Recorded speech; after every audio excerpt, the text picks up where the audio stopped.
Olá pessoal, eu sou o Rodrigo Polito e este é mais um Por Dentro da PSR. Hoje nós vamos falar sobre preço, na verdade sobre formação de preço de energia de curto prazo e possíveis aperfeiçoamentos nesse processo.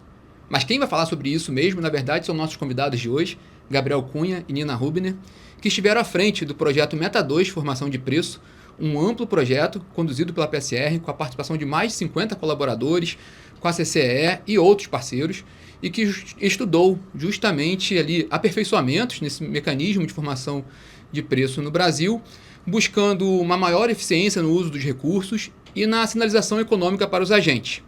Mas para colocar todo mundo na mesma página, eu vou pedir, Gabriel, para você explicar um pouquinho, de uma forma resumida, como é que funciona a formação de preço de energia. Perfeito, Polito. Obrigado. E quando a gente trata em economia, né, nesses princípios de preço, a gente está acostumado a usar lei da oferta e da demanda, e isso vale para qualquer bem, né, qualquer produto, qualquer serviço. Daí a gente entra no setor elétrico e a gente aprende as particularidades, né, de que é tudo feito por software, que tem uma cadeia de modelos, e isso gera até um afastamento às vezes, né? Mas o princípio fundamental é o mesmo. Você tem a energia, né, no caso, é a energia a cada instante, em cada localidade, que ela pode estar faltando, e daí eu vou precisar ter um sinal de preço alto, ou ela pode estar sobrando, que vai gerar um preço bem mais baixo, e toda a ideia da formação de preço é para passar esse sinal de forma coerente e aderente à realidade. Muito bom. Aí se você poder me explicar um pouquinho, tem essa diferenciação, né, entre o que é a formação de preço por custo e formação de preço por oferta. Se você pode também explicar um pouquinho sobre isso e aproveitando falar como é que foi o projeto mesmo, o Meta 2 Formação de Preço, nesse sentido. Perfeito.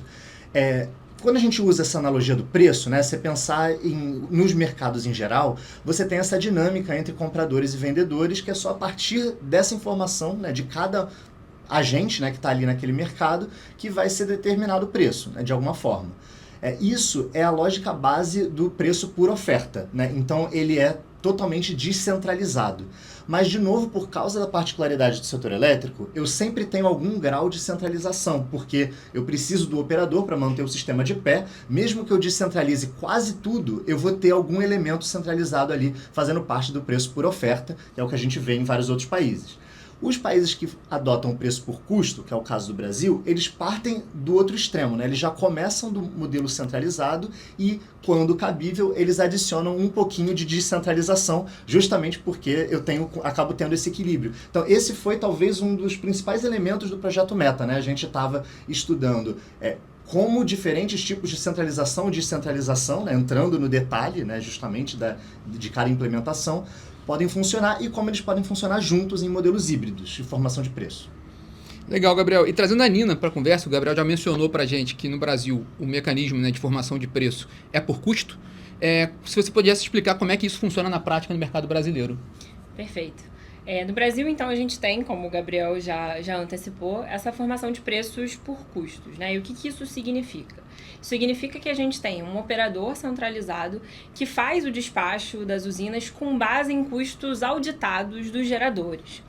E, nesse sentido, o que a gente tem é um despacho com base numa formação de preços por modelos matemáticos. Então, a gente tem um operador, que é o Operador Nacional do Sistema Elétrico no Brasil, que faz esses despachos com base nos custos auditados dos diferentes geradores.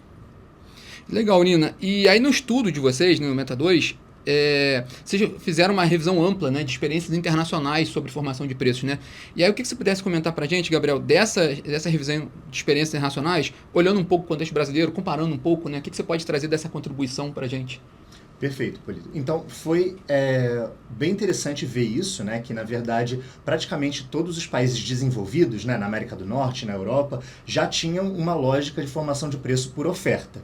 Mas a gente usou bastante experiências, como, por exemplo, do México, do Vietnã, de El Salvador, que tem mecanismos de preço por custo também, com algumas diferenciações, com uma série de elementos híbridos, né? Tanto elementos por custo nos modelos por oferta, elementos por oferta nos modelos por custo, e tendo sempre o cuidado de analisar as características físicas de cada localidade, né? Físicas, históricas, regulatórias, né? Porque isso tudo influencia, né? Não é suficiente você dizer que lá é feito dessa forma e eu posso copiar para o Brasil, né? Uma característica do Brasil é justamente a participação grande de hidrelétricas, por exemplo. Hidrelétricas em cascatas complexas que tem mais de 20 proprietários, né? Nas principais cascatas do Brasil. Então isso trouxe alguns elementos, né, que faziam e fazem sentido, né, na lógica do Brasil, e por mais que a gente esteja vendo uma série de elementos mais modernos, né, são aplicados em outros países, né, eu destacaria aqui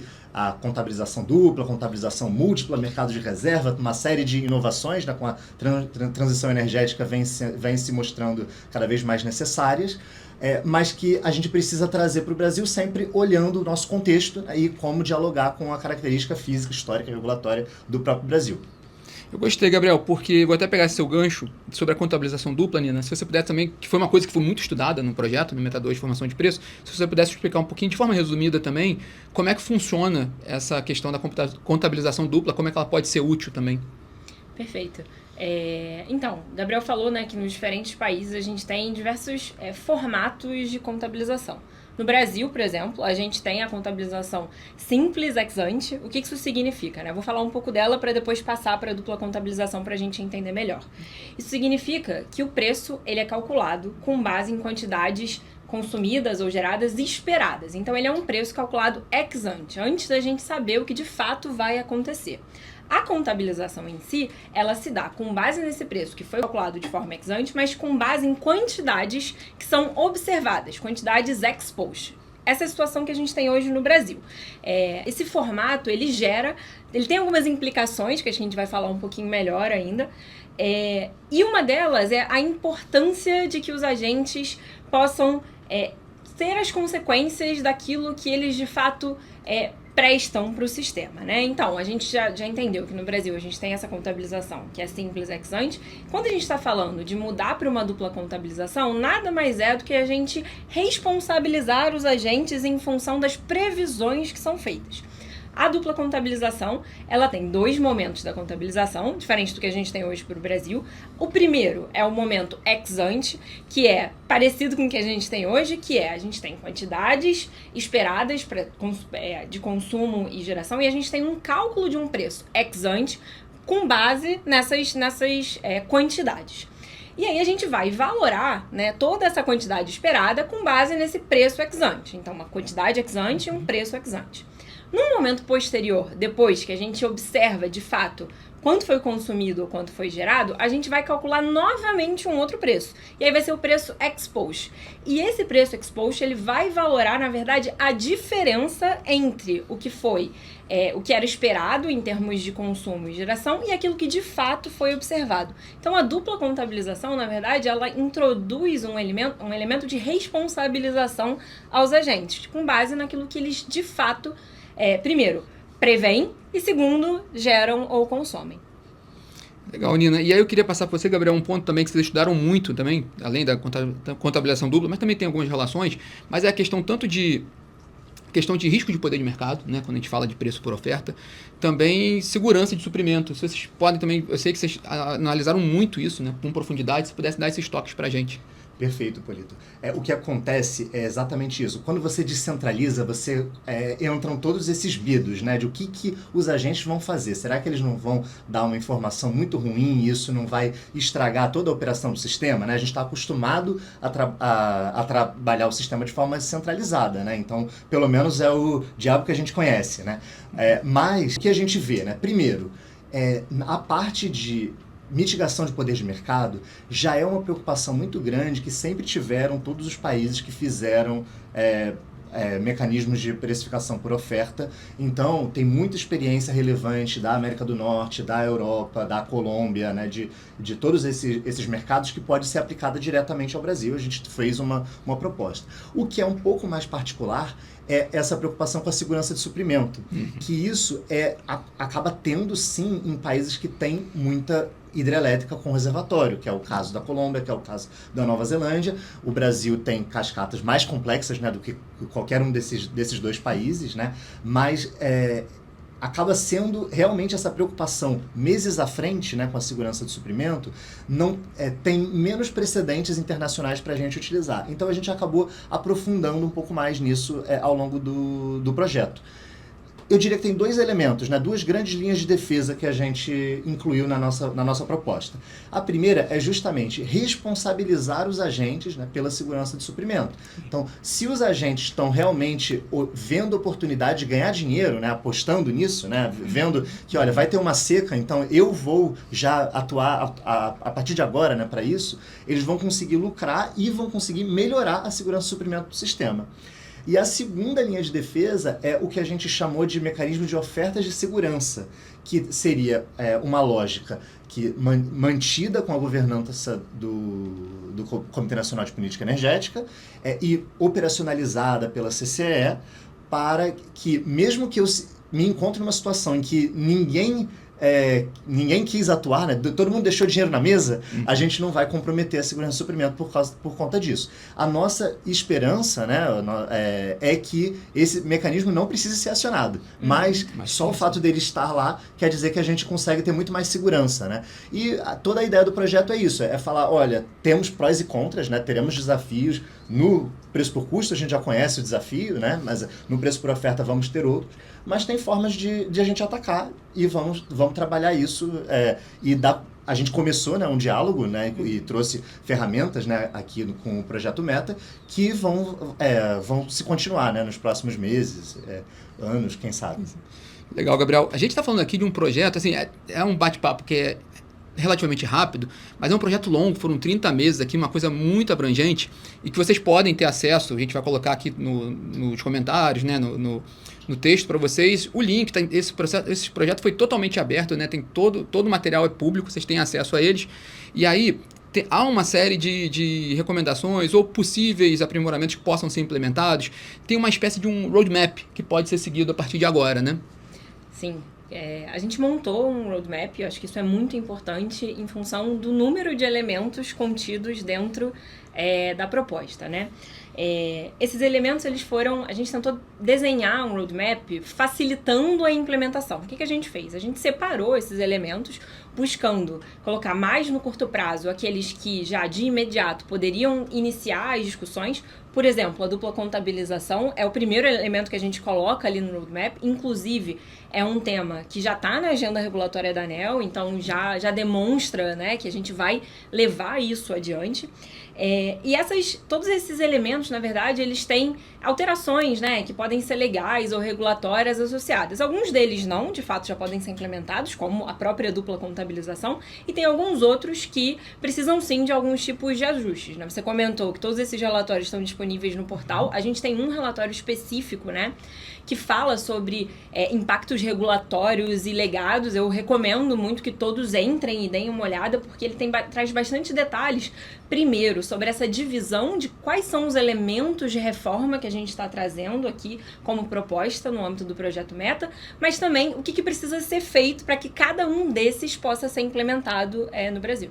Poxa, muito bom, Nina. E já viram como o projeto é grande, né? E um dos produtos que, particularmente, eu acho muito interessante, que foi desenvolvido no âmbito desse projeto, é o Yara, que é um software para simulação de desenho e mecanismo de despacho, né, no mercado de energia, por formação de preço, com oferta de preços, né? Enfim, é melhor você explicar para mim, você explicar para eles do que eu, Gabriel, mas se você quiser comentar um pouquinho do Yara, inclusive também ele é público, você tem um acesso, né? Vocês podem conferir também, mas se você puder explicar um pouquinho do Yara para o público. Perfeito, Polito. Então, o Yara, ele é toda a ideia é porque tudo isso de teoria, né, fundamentos, regulação, é muito bonito, mas tem que colocar um pouco mais de concreto, né? E a ideia do Yara era isso, a gente precisa viabilizar uma simulação do setor elétrico brasileiro, que a gente já sabe que é complicado, num ambiente por ofertas, né? Então que os agentes possam atuar de alguma forma, multiplica a complexidade aí, e sob diferentes regras de mercado, né? E sendo que tudo isso está relacionado, né? Porque se eu mudei a regra de mercado, vai mudar a estratégia do agente, que vai ver a estratégia do outro agente e vai mudar a sua própria estratégia. Então tem toda essa complexidade, né? Precisava ser atacada. Mas a PSR ela tem 40 anos de experiência, né, com desenvolvimento de software, né, de otimização para simular setor elétrico. Isso foi muito bem pensado, né, muito bem estruturado. Essa equipe grande, né, que participou do projeto, você comentou no começo, tem muito a ver com isso, e a gente conseguiu construir uma infraestrutura robusta que está disponível, né, um código aberto, né, tem o link disponibilizado na descrição, como o Polito falou, e que a gente convida, né, nós mesmos, né, na PSR, finalizamos uma série de simulações, está tudo bem documentado lá nos relatórios do projeto, tudo bem documentado na documentação do próprio Yara, né, tem um tutorialzinho ali para você fazer a sua primeira execução, para você se familiarizar com as bases de dados, e você pode baixar exatamente a base de dados Brasil, ilustrativa, né, com algumas características, tudo explicado no relatório também, que a gente usou para fazer as nossas explorações, e convidamos aí a outros pesquisadores, estudantes, né, que tenham interesse usar esse ferramental, né? Como a gente falou, né, a gente espera que essa agenda continue, né, e certamente essa parte quantitativa vai ser uma componente importante dessa continuidade.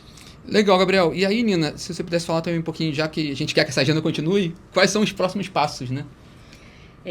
A gente tem uma série de próximos passos, né? São muitas atividades que precisam ser levadas, mas acho que o mais importante é entender que esse ano é um ano muito relevante, né?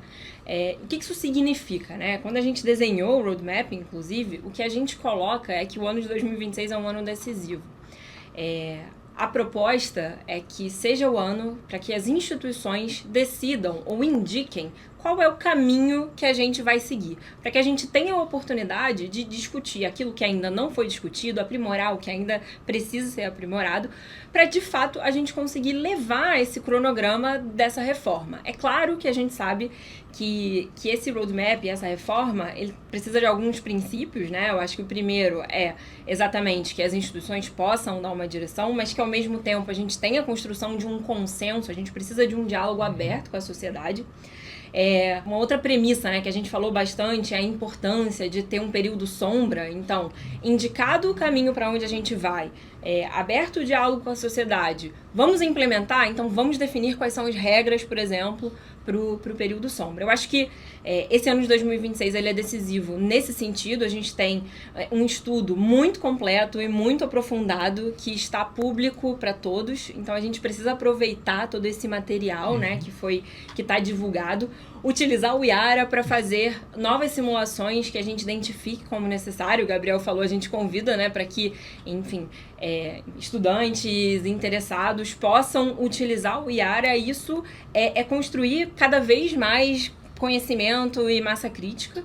E aí eu acho que os próximos passos são esses. A gente precisa discutir, a gente precisa botar isso em prática e aproveitar tudo de tão importante que foi feito. Legal. Sim, acho interessante, né? Foi muito bom ver, né, ao longo dos workshops, né, do Projeto Meta, as próprias instituições e as empresas, né, tipo, se mostrando, né, interessadas, né, e perguntando exatamente, né, para a gente sobre isso, de próximos passos. Agora, a expectativa bastante ali com a ANEEL, né, com o Ministério, né, de trazer essas próximas atividades. E a gente vê exatamente essa necessidade de mais estudos, né? Até reservatório virtual foi um dos elementos que está no projeto, mas que a gente não falou tanto aqui, justamente porque a gente colocou na agenda, mas como um ponto a dar continuidade, né? Porque havia essa expectativa, né, de que isso precisaria ser aprofundado antes de poder ser defendido, né, ou disseminado de forma mais ampla, mas a gente acredita bastante, né, e a gente vê uma série de reformas que podem ser positivas a cada passo, né? Escalonadas, exatamente, né? Que podem ser tratadas como fases, né? Sequenciais. Então, estamos com bastante expectativas aí do que vai vir em 2026, como falou a Nina. Legal, Gabriel. E você mencionou bem os workshops. Tem tudo isso, a gente vai colocar para você na descrição o site oficial do projeto, né? Foram muitos workshops e um ponto interessante é essa interação que a gente teve. Isso foi muito dialogado com o mercado, né? Muitos agentes de mercado, muitas instituições, muitos pesquisadores. Então tem toda essa... Foi muito aberto, com muita discussão e está tudo disponível para vocês com muita transparência. Eu queria agradecer a presença de vocês dois aqui hoje conosco, agradecer vocês que estão sempre conosco também acompanhando e esperando vocês numa próxima vez. Tchau, tchau. Obrigada. Obrigado.